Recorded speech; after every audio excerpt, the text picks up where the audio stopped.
બોલે તે બીજો નહીં,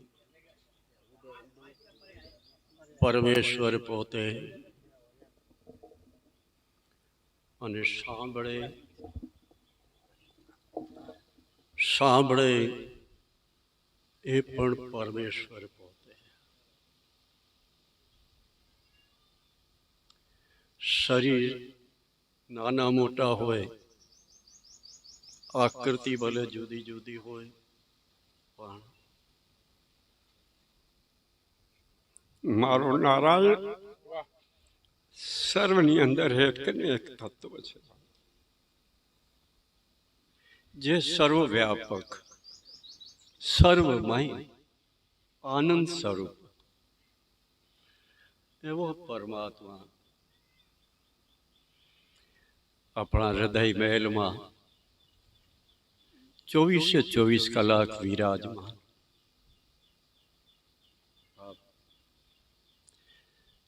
હું અને તમે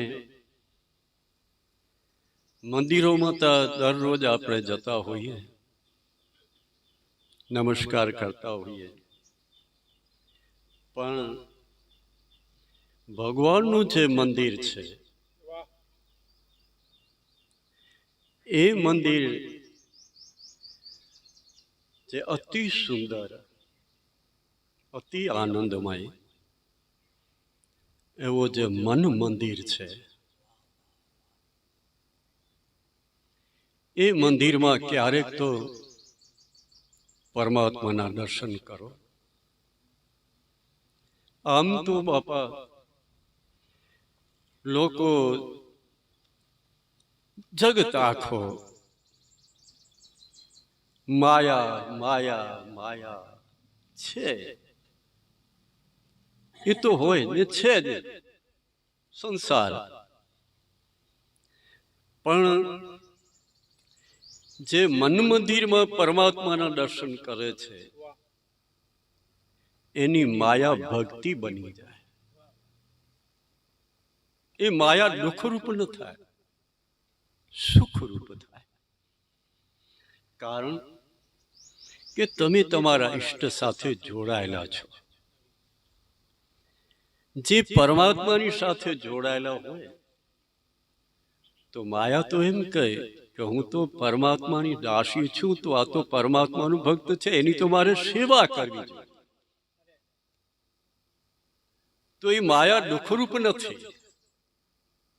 સંસાર જ્યાં સુધી મારી અંદર અજ્ઞાન છે ત્યાં સુધી સંસાર પીડા આપે. સંસારમાં આગ છે, સંસારમાં ઝેર છે, સંસાર દુઃખરૂપ છે. પણ જ્યારે સમજણ આવી જાય ને ત્યારે સંસાર સુખરૂપ લાગે. સંસારમાં તો આવ્યા છીએ, ક્યાં સંસારને મૂકીશું, ક્યાં છોડશું? આવ્યા છે, પણ જો સમજણ આવી જાય કે કેમ મારે જીવન જીવવું, એ જીવવાની જો રીત આવી જાય તો સંસાર સુખરૂપ છે બાપ, સંસાર દુઃખરૂપ નથી. જે મારી અને તમારી ઇન્દ્રિયો છે, કાન છે, આંખ છે, જીવ છે, એ ઇન્દ્રિયોનું જે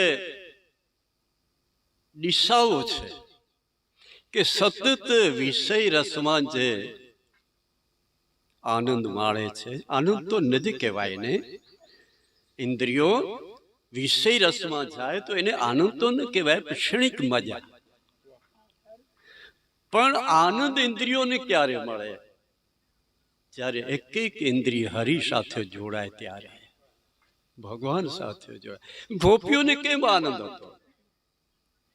ગોપીઓની એક એક ઇન્દ્રિય પરમાત્માના દર્શન, પરમાત્માનું કીર્તન, પરમાત્માની લીલાનું ચિંતન. તો ગોપી જે મારી અંદર ઇન્દ્રિયો છે અને એ ઇન્દ્રિયો જો પરમાત્માની સાથે એનું જોડાણ થઈ જાય તો એ ઇન્દ્રિયો ગોપી બની જાય. ગોપી બની જાય એટલે મારો નારાયણ કનૈયો બની જાય. અને હૃદય વિશાળ વ્રજમાં એની રાસ ચાલુ થઈ જાય. રાસ રાસ કોને કહેવાય?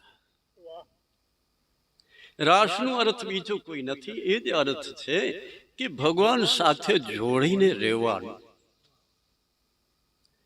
ભગવાન સાથે તમે એવો કોઈક સંબંધ જોડો કે ભગવાન વિસરાય નહીં. તમારો ભગવાન તમને વિસરાય નહીં એવો કોઈક સંબંધ જોડીને જીવન જીવ. મારો ભગવાન, મારો ભગવાન. 6 મહિના સુધી રાસ ચાલે. મને તો એવો થાય ભક્તોના હૃદયમાં તો કાયમ રાસ લીલા છે, કાયમ રાસ લીલા. કારણ કે જ્યારે જોઈએ ત્યારે પ્રસન્ન અને પ્રસન્ન, આનંદ અને આનંદ. એનું નામ છે રાસ. જ્યાં ઉદાસીન નથી, જ્યાં ક્રોધ નથી, જ્યાં કોઈ કામનાઓ નથી, જ્યાં કોઈ ઈચ્છાઓ નથી, જ્યાં કોઈ આસક્તિઓ નથી, મને કઈ જોતું જ નથી.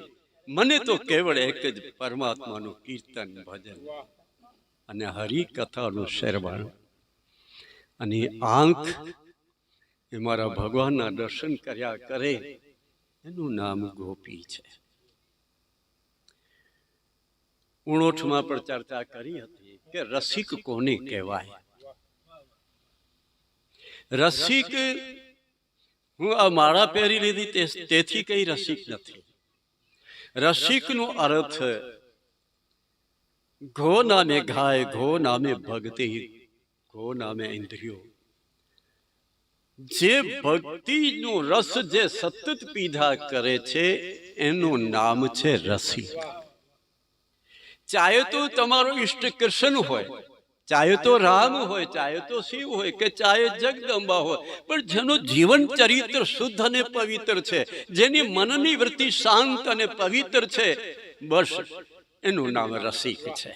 એ રસિક છે જેના મનની અંદર કોઈ વિકાર જ નથી, જેનું મન અતિ શુદ્ધ અને પવિત્ર છે, જે પોતાના ઈષ્ટની સાથે ક્યારે પણ અલગ થતો નથી.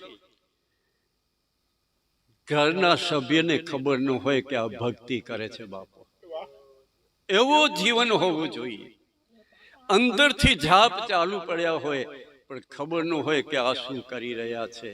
અને ડોંગરેજી બાપો તો એમ કહેતા કે સર્વની સાથે હળી મળી અને તમારો તાર હરી સાથે જોડી લો. બાપાના શબ્દો છે. જેની સુરતા સામરિયાની સાથ, એ વંદે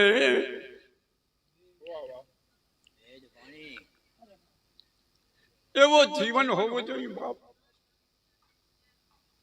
જેની વાણી મધુર, જેની આંખ પવિત્ર, જેનું મન શુદ્ધ અને પવિત્ર, એને કહેવાય કે આનું નામ રસિક, એને કહેવાય ગોપી, એને કહેવાય ભક્તજન, એને કહેવાય સંત.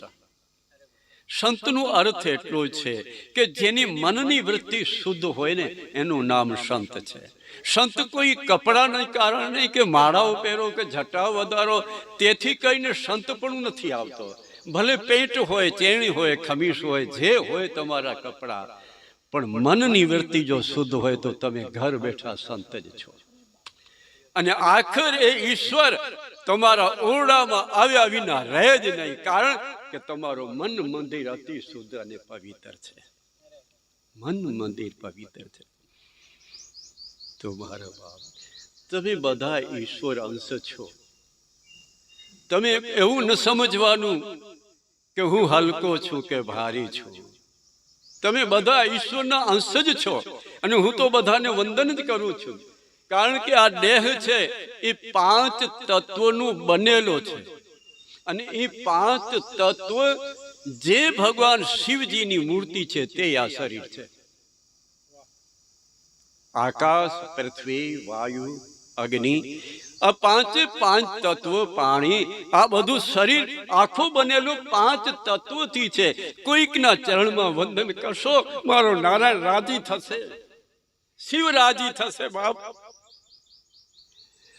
કોઈ વ્યક્તિના નામને ન જુઓ, કુળને ન જુઓ, પણ અંદરથી એવો ભાવ રાખો, જે મળે તેને મારા વંદન, કારણ કે શિવ સ્વરૂપ છે, રામ રૂપ છે બાપ. જીવન સુધારવાને માટે, જીવનને પવિત્ર કરવાને માટે સંત સમાગમ. જે સંત છે, જે પવિત્ર જીવન જીવે છે, એની પાસે જાઓ. જેની પાસે સ્વાર્થ રહેલો છે, એ સ્વાર્થી પોતે પોતાનું કલ્યાણ નહીં કરે તો મારું કલ્યાણ ક્યાંથી કરે? જેને કંઈક જોઈએ છે, સંસારના કોઈ પણ પદાર્થ વિષય રસ જેને કંઈક જોઈએ છે, એ ભલે કપડા છે પણ સંત નથી. સંત તો એને કહેવાય કે બીજાનું હિત કરવું, બીજાને પ્રણામ કરવા, બીજાને આનંદ આપો, અને મારે કંઈ પણ જોતું નથી. કારણ કે મારો હરિ મને આ 5 તત્વોનું શરીર આપ્યો છે, હવે બીજું મારે લેવાની જરૂર નથી. ભગવાનને સંતો કહી દે કે તારે કાંઈ આપવાની જરૂર નથી ને, તું આપે તો લેવા તૈયાર નથી. શું તીક્ષ્ણ દેવા! એવા મહાપુરુષો જે ભગવાનને પણ કહી દે. ધ્રુવે કહી દીધું, ભગવાન નારાયણે ધ્રુવે કહી દીધું કે મારે કઈ જોતું નથી, મારે તો તમારા દર્શન, તમારી ભક્તિ, તમારો કીર્તન અને તમારું સ્મરણ સતત કાયમ રહે, એવી કૃપા મારા ઉપર કરો, એવી કૃપા કરો. ત્યારે ભગવાન ધ્રુવને કહ્યું કે મારી ઈચ્છા છે, તું રાજ કર. ભગવાન તો સર્વને આપવા માટે આજે પણ તૈયાર છે, હું લાયક નથી થયો. દોષ મારો છે, ભગવાનનો દોષ નથી. સાધારણ દુઃખ આવે તો માણસ કેટલું કેટલું કરી નાખે. શું છે દુઃખ? તો ડોંગરેજી બાપા કહેતા હે કે પરમાત્માનું પ્રસાદ છે, ભગવાને મોકલેલો પ્રસાદ. અને દુઃખમાં જે આપણી કેળવણી થાય છે જીવન જીવવાની, દુઃખ જ સુધારી શકે. દુઃખ છે એ મિત્ર છે, મિત્ર. દુઃખ કઈ જેવું તેવું નથી, દુઃખ મહાન છે, એ મિત્ર છે. અને મિત્ર કોને કહેવાય? કે જે સારા વિચાર આપે એને કહેવાય. એ દુઃખ હરિનામ સ્મરણ કરતા ભગવાન સુધી દુઃખ પહોંચાડે. મહાકુંતાજી જ્યારે પાંડવોનું જ્યારે જગન થઈ ગયો અને તે વખતે જ્યારે કૃષ્ણે રજા લીધી, ત્યારે મા રસ્તામાં ઉભા રહ્યા. કનૈયા, કનૈયા ન જા, કનૈયા ન જા. મા બસ જે સમય હતો એ તો કાર્ય હતો, કાર્ય પૂર્ણ થયો, હવે તો એક કૃપા કર. માં કેવી? માં તું મારી માં છો, તું કૃપા કર. નહીં, આજ હું તને ઓળખી, તું કૃષ્ણ પરમાત્મા છો, પણ એવી કૃપા કર. સતત મારા ઉપર દુઃખ આવ્યા જ કરે, આવ્યા જ કરે. દુઃખમાં જે સ્મરણ થાય છે, દુઃખમાં જે પરમાત્માની નજીક જવાય છે, એટલે હું એમ કહું કે દુઃખ તો મિત્ર છે. દુઃખ કોઈ સાધારણ નથી. દુઃખને મહાન માનજો, દુઃખને પરમાત્માનો પ્રસાદ માનજો. દુઃખ આવે ત્યારે રડતા નહીં, હરિનામ એનું સ્મરણ કરો. અને હંમેશાને માટે એક નિયમ ધારણ કરી લેવો, હરિ ઈચ્છા, હરિ ઈચ્છા, હરિ ઈચ્છા. જે મળ્યો છે, તમને કદાચ એમ થાય કે મને આ જોતું હતું અને આ મળ્યું, મને શુભ જોતું હતું ને અશુભ થયું. કાંઈ તારું બિગડ્યો નથી. તારો આ સંસારમાં કોઈ વસ્તુ તારી બિગડે એમ નથી.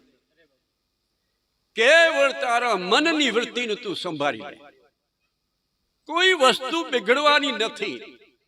આખો સંસાર સુખ અને શાંતિ આપવા માટે છે, પણ તું જીવી નથી જાણતો, એટલે સંસાર આગરૂપ છે, સુખરૂપ છે. સંસારમાં આવ્યા છીએ તો સંસારના ગુણ કેવા છે એ જોવા જોઈએ. સંસારની અંદર ગુણ રહેલા છે.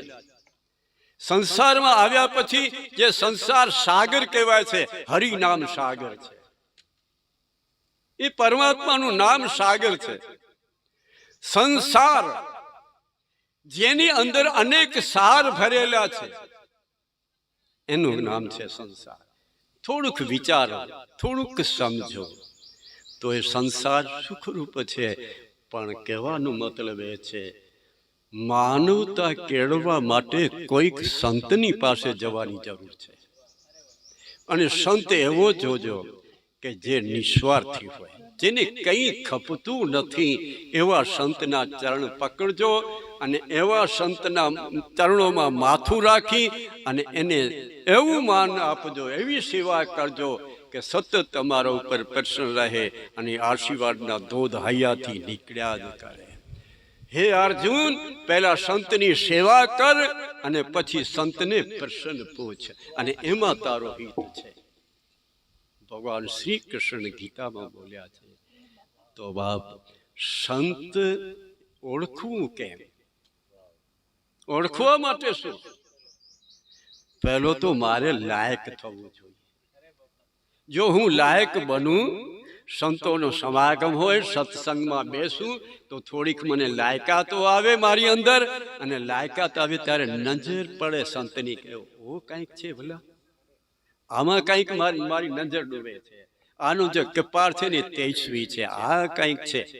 ત્યારે જ્યારે આપણે સત્સંગમાં બેસતા હોઈએ ત્યારે આપણું જે કપાળ એ ચમત્કો થઈ જાય, અને ત્યારે સંતની નજર પડે, અને ત્યારે સંત તમને ઇશારો કરે, અહીંયા બેટા, અહીંયા બેસે, અને ત્યારે એ સંતની કૃપા ઉતરે. પહેલા તો લાયક થવાની જરૂર છે. માએ કીધું કપિલ ભગવાનને કે તું કહે છે કે મા સંત, કપિલ ભગવાન દેવતીને કે હું સંતને જોતી નથી, ક્યાં પૃથ્વી ઉપર સંત જ છે જ નહીં. કે માં એમ સંત નહીં મળે, સંત તો ત્યારે મળે જ્યારે તું સંત થઈશ ત્યારે. સંતોના આચરણ જીવનમાં ઉતારો તો સંત કહેવાય, તો આપણે લાયક થઈએ. સંતોની ચર્ચા કરું પણ સંતનો આચરણ મારા જીવનમાં ન ઉતરે તો શું કામનું બાપ? ખાલી સંત સંત બોલ્યા કરું, રામ રામ બોલ્યા કરું, પણ રામ જેવી રીતે વર્તન કર્યો છે એવો વર્તન મારો ન હોય તો રામ રામ શું કરે? રામાયણની અંદર રામ છે, રામ જેવો જીવન જીવે એનું નામ છે સંત, એનું નામ છે સંત. તો બાપ, થોડામાં હવે તો રજા લઉં. જય સિયારામ. પણ એટલું જરૂર મારે અને તમારે કરવાનું છે, કોઈક તમારા ઈષ્ટ સાથે સંબંધ જોડી રાખજો, એટલી કૃપા કરજો. ભાઈ સિયારામ, સબ જગ જાય.